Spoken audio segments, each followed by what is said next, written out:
ಕುಟುಂಬದವರ ಎಲ್ಲರಿಗೂ ಬೆಳಗಿನ ಶುಭೋದಯ. ನಮ್ಮ ಮನೆ ಅಕ್ಕಪಕ್ಕ ನೇಚರ್ ಅಂತೂ ತುಂಬಾನೇ ಚೆನ್ನಾಗಿದೆ. ಬೆಳಿಗ್ಗೆ ಬೇಗ ಎದ್ದು ಆ ನೇಚರ್ ನೋಡೋದೇ ಒಂದು ಚಂದ. ನೇಚರ್ ನೋಡ್ತಾ ನೋಡ್ತಾ ಇದ್ದಂಗೆ ನನ್ನ ಡೈಲಿ ರೂಟೀನ್ ನಾನು ಸ್ಟಾರ್ಟ್ ಮಾಡ್ಕೊಂಡೆ. ಇವತ್ತಿನ ವ್ಲಾಗ್ ಬಂದ್ಬಿಟ್ಟು ಭೀಮ್ ಅಮಾವಾಸ್ಯೆ. ಮದುವೆ ಆಗಿ ಫಸ್ಟ್ನೇ ವರ್ಷನೇ ಗಂಡನ ಪಾದ ಪೂಜೆ ಮಾಡೋ ಸಮಯ ಬಂದೇ ಬಿಡ್ತು ನೋಡ್ರಿ. ಇನ್ನ ಕೆಳಗ್ ಬಂದೆ ನೋಡಪ್ಪ, ಬೆಡ್ ಕ್ಲೀನ್ ಮಾಡ್ಬಿಟ್ಟು ಹಾಗೆ ಕಸ ಗುಡಿಸ್ತಾ ಇದ್ದೆ. ಅಮ್ಮ ಆಲ್ರೆಡಿ ಈಚೆ ಕಡೆ ಬಾಕ್ಲೆಲ್ಲ ಸಾರಿಸ್ತಾ ಇತ್ತು. ಇವತ್ತು ತುಂಬಾ ಕೆಲಸ ಇರೋದ್ರಿಂದ ಅಮ್ಮ ನಾನು ಇಬ್ರು ಜೊತೆಗೆ ಹೂ ಕಟ್ತಾ ಇದ್ವಿ. ಕೋಲಾರದಲ್ಲಿ ಎಷ್ಟು ಚೆನ್ನಾಗಿರ್ತವಲ್ವ ಹೂವು, ಅದ್ರಲ್ಲೂ ಅಮ್ಮ ದಿಂಡು ಕಟ್ಟುತ್ತೆ, ಸಖತ್ತಾಗಿರುತ್ತೆ. ಬಟ್ ನನ್ಗೇನೆ ಬರಲ್ಲ, ಬಿಡಿ ಬಿಡಿಯಾಗಿ ಕಟ್ಬಿಡ್ತೀನಿ. ಏನೋ ತಕ್ಕ ಮಟ್ಟಿಗೆ ಕಟ್ತೆ. ಹೊಟ್ಟೆ ಫುಲ್ ತಾಳ ಆಗ್ತಾ ಇತ್ತು. ಊಟ ಮಾಡಿದ್ದಿಲ್ಲ, ಪೂಜೆ ಆಗೋತನ ಊಟ ಮಾಡಬಾರ್ದು ಅನ್ಕೊಂಡಿದ್ದೆ. ಆಗ ಫ್ರೆಶ್ ಅಪ್ ಆಗಿ ಬಂದು ಟೋನರು ಮತ್ತೆ ಸೀರಮು ಅಪ್ಲೈ ಮಾಡಿದೆ. ಹಾಗೆ ಒಂದು ಬೊಟ್ಟು ಮತ್ತೆ ಲಿಫ್ಟಿಕ್ ಇಟ್ಕೊಂಡ್ರೆ ಇವತ್ತಿನ ಮೇಕಪ್ ಕಂಪ್ಲೀಟ್. ತಲೆ ಎಲ್ಲ ತಾಮ ಇತ್ತು ಅಂತ ಫುಲ್ ಒರೆಸ್ಕೊಂಡಿನ ದೇವ್ರ ಕೋಣೆಗೆ ಹೋದೆ. ಕೆಲಸ ಸ್ಟಾರ್ಟ್ ಮಾಡೋಣ ಪೂಜೆಗೆ ಅಂತ. ನಾನು ನಮ್ಮ ಮನೆಯಲ್ಲಿದ್ದಾಗ ನಾನು ದೇವ್ರ ಕೋಣೆಗೆ ಹೋದಳೆ ಅಲ್ಲ, ಪೂಜೆ ಮಾಡ್ತಾ ಇದ್ದೆ. ಅಮ್ಮ ದೇವ್ರ ತೊಳೆದಿಟ್ಟಿರ್ತು. ಬಟ್ ಇಲ್ಲಿ ನಾನೇ ಮಾಡಬೇಕು, ಯಾಕಂದರೆ ಇದು ನನ್ನ ಗಂಡನ ಮನೆ ಅಲ್ವಾ, ಮಾಡಲೇಬೇಕು. ಇನ್ ಕೇಸ್ ಎಲ್ಲ ಪೂಜೆ ಸಾಮಾನ ರೆಡಿ ಮಾಡ್ಕೊಳಕ್ಕೆಲ್ಲ ದೇವ್ರಗಳನ್ನೆಲ್ಲ ಈ ಕಡೆ ಎತ್ತಿಟ್ಬಿಟ್ಟು ಎಲ್ಲ ಕೆಳಗೆ ಮೇಲೆ ಎಲ್ಲ ನೀಟಾಗಿ ಒರೆಸ್ತಾ ಇದ್ದೆ ಜಗ್ಲಿನ. ದೇವ್ರ ಸಾಮಾನೆಲ್ಲ ನಾವು ಒಂದು ಟಬ್ಬಲ್ಲಿ ಹಾಕಿ ಅರಿಶಿನ ನೀರು ಹಾಕಿ ಲೇಪನ ಮಾಡ್ತೀವಿ. ಬಾಗಿಲು ಸಾರಿಸ್ಬೇಕಾದ್ರೂ ಅಷ್ಟೇ, ನೆಲ ಸಾರಿಸ್ಬೇಕಾದ್ರೂ ಅಷ್ಟೇ ನಾವು ಅರಿಶಿನ ಹಾಕ್ತೀವಿ. ಏನಕ್ಕೆ ಅಂತಂದ್ರೆ ದುಷ್ಟಶಕ್ತಿಗಳೆಲ್ಲ ಈಚೆ ಹೋಗ್ಲಿ ಅಂತ. ನಾವು ದೇವ್ರ ಸಾಮಾನನ್ನ ನಿಂಬೆಹಣ್ಣಲ್ಲಿ ಮಾತ್ರ ತೊಳೆಯೋದು. ಹುಣಸೆ ಹಣ್ಣು, ರಂಗೋಲಿ ಹಿಟ್ಟು, ಪೀತಾಂಬರಿ ಪುಡಿ ಇದು ಯಾವ್ದ್ರಲ್ಲೂ ತೊಳೆಯೋಲ್ಲ. ನಿಂಬೆಹಣ್ಣು ಸ್ವಲ್ಪ ಸಾಬೂನ್ ಪುಡಿ ಹಾಕಿ ತೊಳ್ತೀವಿ, ಇನ್ನು ಯಾವ್ದ್ರಲ್ಲೂ ತೊಳೆಯಲ್ಲ. ಅಚ್ಚುಕಟ್ಟಾಗಿ ನೀಟಾಗಿ ಹೋಗ್ಬಿಡುತ್ತೆ. ಅದಾದ್ಮೇಲೆ ಎಲ್ಲ ತೊಳ್ದು ನೀಟಾಗಿ ಆ ಬಟ್ಟೆ, ದೇವ್ರ ಬಟ್ಟೆ ಅಂತಾನೆ ಮಾಡಿರ್ತೀವಿ, ಅದರಲ್ಲೇ ಒರೆಸ್ಬೇಕು. ಈಗ ಫಸ್ಟ್ ನಾವು ಅರಿಶಿನ ಮತ್ತೆ ಕುಂಕುಮದಲ್ಲಿ ಲೇಪನ ಮಾಡಿ ಕಲಶನ ರೆಡಿ ಮಾಡಿ ಇಟ್ಕೊಳ್ತಾ ಇದ್ದೀನಿ. ಕಲಶಕ್ಕೆ ವಿಳೆದೆಲೆನೇ ಇಕ್ತಾರೆ ಶ್ರೇಷ್ಠವಾಗಿ, 5 ಎಲೆನ. ವಿಳೆದೆಲೆ ಇಲ್ಲ ಅಂತಂದ್ರೆ ದಾಸವಾಳದೆಲೆ ಇಕ್ತಾರೆ. ಸೊ ನಾವು ವಿಳೆದೆಲೆ ಇತ್ತು ಅಂತೇಳಿ 5 ವಿಳೆದೆಲೆ ಇಟ್ಟೆ. ಅದಾದ್ಮೇಲೆ ಕಾಮಾಕ್ಷಿ ದೀಪನೂ ರೆಡಿ ಮಾಡ್ಕೊಂಡು ಅರಿಶಿನ ಕುಂಕುಮ ಇಟ್ಕೊಂಡು ಅಮ್ಮ ನಾನು ಕಟ್ಟಿದ್ವಲ್ಲ ಹೂವು, ಅದೇ ಹೂವನ್ನೇ ನಾನು ದೇವ್ರಿಗೆ ಹಾಕ್ತಿರೋ. ತುಂಬಾ ಟೈಟಾಗಿ ಕಟ್ಟಿತ್ತು ಅಮ್ಮ, ನಾನು ಮಾತ್ರ ಅಷ್ಟೊಂದು ಚೆನ್ನಾಗಿ ಕಟ್ಟಿದ್ದಿಲ್ಲ. ಇದಾದ್ಮೇಲೆ ಬಾಕ್ಲೆಲ್ಲ ಸಾರಿಸ್ಬಿಟ್ಟು ಅರಿಶಿನ ಇಟ್ಟೆ ಸಾರಿಸೋದು ಬಾಕ್ಲ.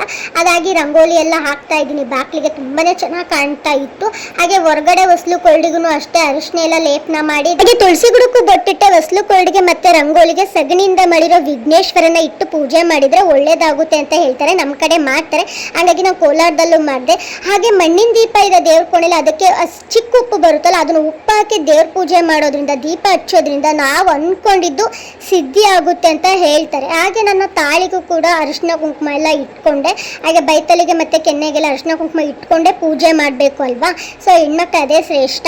ಇವಾಗ ಎಲ್ಲ ಹೂವೆಲ್ಲ ಮುಡಿಸ್ಬಿಟ್ಟು ಕಾಮಾಕ್ಷಿ ದೀಪದ ಮುಂದೆ ಓಂ ಅಂತ ಬರೆದು ಅರಿಶಿನ ಕುಂಕುಮ ಇಟ್ಟು ಒಂದು ಎಲೆ ಇಟ್ಟು ಅದ್ರ ಮೇಲ್ಗಡೆ 2 ಮಣ್ಣಿನ ದೀಪನ ಇಡಬೇಕಾಗುತ್ತೆ.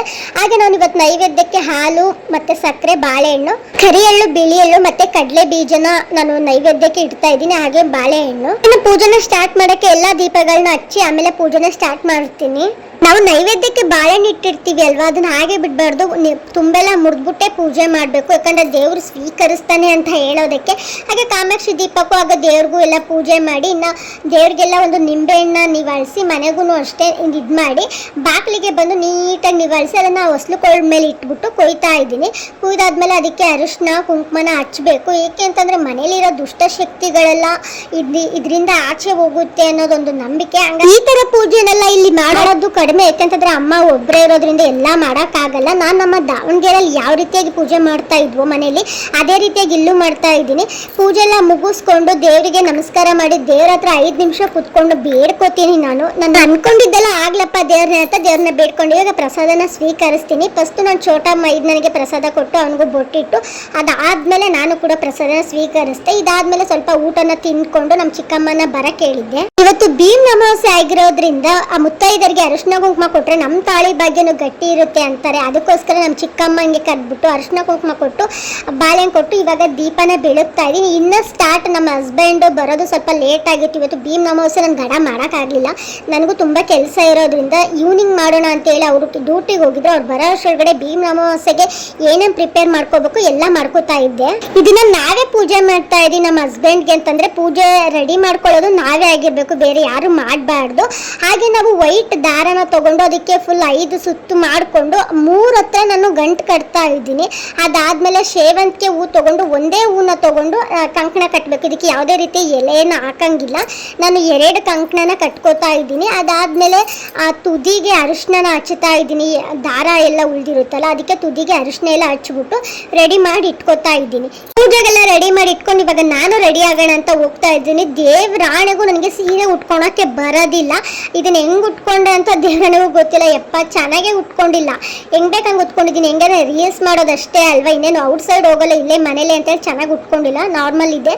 ಸೊ ಇವಾಗ ನಾನು ರೆಡಿ ಆಗ್ತಾ ಇದ್ದೀನಿ. ಟೋನರು ಮತ್ತು ಸಿರಮ್ಮು, ಸ್ವಲ್ಪ ಪೌಡರು, ಲಿಪ್ಸ್ಟಿಕ್ಕು, ಹಣೆಬೊಟ್ಟು, ಇಷ್ಟನ್ನೇ 5 ಪ್ರಾಡಕ್ಟ್ನ ಯೂಸ್ ಮಾಡಿಬಿಟ್ಟು ನಾನು ಕ್ಯೂಟಾಗಿ ರೆಡಿ ಆದೆ. ಹರೀಶ್ ಅವ್ರು ಬಂದು ಆಲ್ರೆಡಿ ಕಾಯ್ತಾ ಇದ್ರು ಫ್ರೆಶ್ ಅಪ್ ಆಗಿ. ಯಾವಾಗ ಬರ್ತೀಯಮ್ಮ, ಇನ್ನ ಮನೇಲೇ ಇದ್ರು ರೆಡಿ ಆಗೋದಾಗಿಲ್ಲ ಅಂತ.